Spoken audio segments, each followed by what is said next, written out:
Hey guys, the part we're making today is components for improvised face masks. There's a lot of people around that are sewing them, and they're using things like paper clips and pipe cleaners for the nose piece, because ideally to get better air control you want to have a bendable component.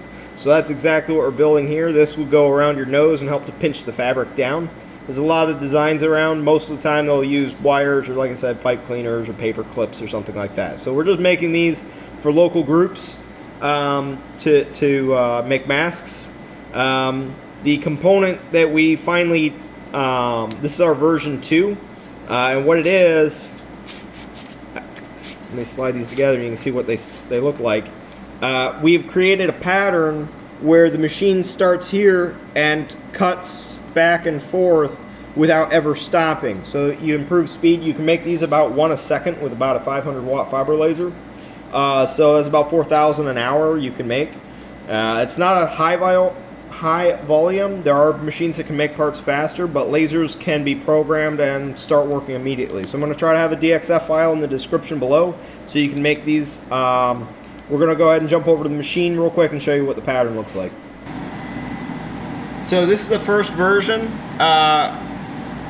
We started on this one yesterday, and what it does is it cuts each finger out. Now these are easier to strip out of the sheet, but there's a lot more wasted material. You can make about 3,000 of these with a 4 foot by 4 foot piece of material. It's 1,220 millimeter square, versus almost 5,000 with the other version. So let me go ahead and jump over to that.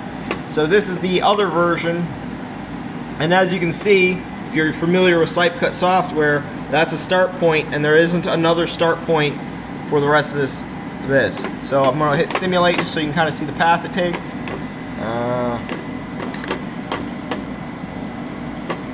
So it just goes back and forth,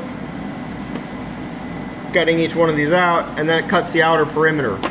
This takes about 80 seconds, I think. 88 seconds, I think. And a whole sheet of them.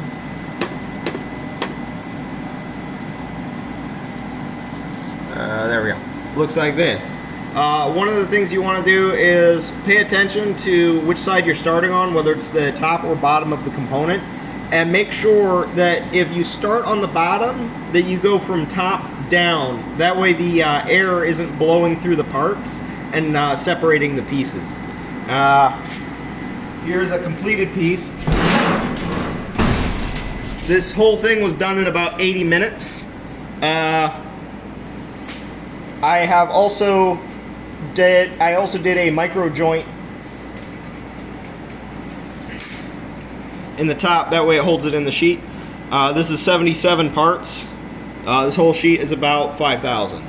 And like I said, it takes only about 80 minutes. So if you can find groups around that are making masks, it would be a big help to them.